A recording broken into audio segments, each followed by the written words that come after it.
کون ان کی مدد کو ترک کر رہا ہے، کون ان کی مدد کو ترک کر کے ان کو رسوا کر رہا ہے، ولا من نصرہم، اور ان کو اس سے بھی کوئی غرض نہیں ہوگی کہ کون ہے وہ جو ان کی مدد نہیں کر رہا، کون ہے ان کو رسوا کر رہا ہے اور کون ہے جو ان کی مدد نہیں کر رہا۔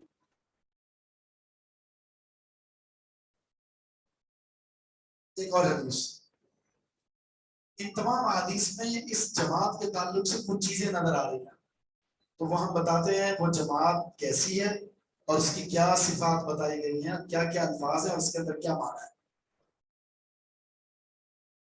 صوبان رضی اللہ عنہ فرماتے ہیں رسول اللہ صلی اللہ علیہ وسلم کا فرمان ہے لا یزال، ہمیشہ رہے گی، طائفۃ، ایک جماعت،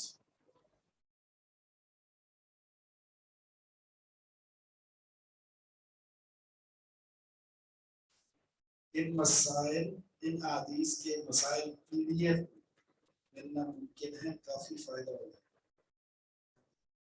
یہ مجھے لگتا ہے کہ آپ لوگ جو عادت بن گئی ہے نا عدت الاحکام والی، ابھی آپ لوگ بڑے ہیں، جب وہ چھوٹے تھے تب لکھ کر دیتے تھے نا، خود لکھتے تھے؟ اچھا اچھا، پچھلے سال سے میں نے وہ پی ڈی ایف میں دینا شروع کر دیا، پورے مسائل حدیث کے یا اس کتاب الطہارت کے ٹوٹل مسائل، یہ صلاۃ کے، زکوٰۃ کے، جنائز کے، شاید آپ کو موصول ہوئے ہوں گے۔ یہ میں بتاؤں گا اور آپ نے خود لکھنا ہے۔ لا یزالو، ہمیشہ رہے گی، طائفۃ، ایک جماعت، من امتی، میری امت میں سے، علی الحق، حق پر، منصورین، مدد یافتہ، لا یضرہم، نہیں نقصان پہنچا سکیں گے ان کو، من خالفہم، جو ان کی مخالفت کرتے ہوں۔ کب تک؟ حتی یأتی امر اللہ عز و جل، حتیٰ کہ اللہ کا امر آ جائے، اور امر سے پیچھے گزر چکا کیا ہوتا؟ قیامت۔ یہ ہوگی جی احادیث، کتنی حدیث ہیں یہ؟ 5 حدیث۔ چلو پہلے ہم الفاظ پر کچھ بحث کرتے ہیں، اس کے بعد مفہوم پر آتے ہیں۔ پہلا لفظ ہے لا تزالو، کون سا سیکھا یہ؟ لا تزالو،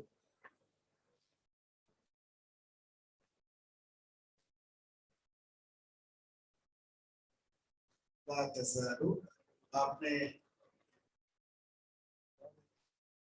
مفعول ناقصہ پڑھے ہیں نا، ما زالہ، ما زالہ، ما تو ماضی پر آتا ہے، مضارع پر لا آتا ہے، تو لا تزالو مفعول ناقصہ، بالکل ٹھیک ہے۔ اور یہ ہمیشگی کا معنی دیتا ہے، دوام کو بیان کرنے کے لیے آتا ہے۔ دوسرا ہے طائفہ،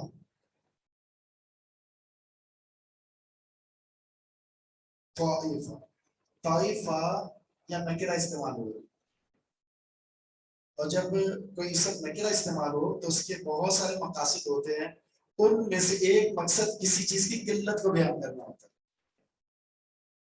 اس کی مثال میں دیتا ہوں نا، اللہ کے فرمان وَرِضْوَانٌ مِّنَ اللَّهِ أَكْبَرُ، وَرِضْوَانٌ مِّنَ اللَّهِ أَكْبَرُ، کیا معنی ہے اس کا؟ اللہ کی تھوڑی سی رضامندی بہت بڑی چیز ہے۔ اگر ہم معنی یہ کریں اللہ کا بہت زیادہ راضی ہونا بہت بڑی چیز ہے، تو اس کے اندر جو معنویت ختم ہو جائے گی۔ رضوان پر جو تنوین ہے وہ قلت کے لیے، اس کے معنی تھوڑا سا اگر وہ راضی ہو جائے نا تو یہ بہت بڑی چیز ہے۔ تو وہاں تنکیر تقلیل کے لیے، تنوین تقلیل کے لیے، کسی چیز کی کم مقدار ہو، یہاں طائفہ پر بھی یہی ہے، وہ جماعت چھوٹی سی ہوگی، اس میں کثرت نہیں ہوگی، وہ جماعت قلیل ہوگی۔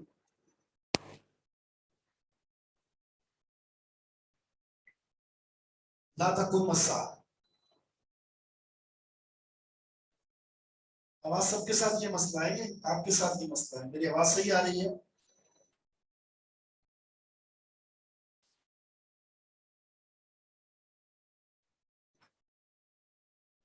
وقت کیا ہے؟ کیمرے کا مسئلہ چل رہا ہے۔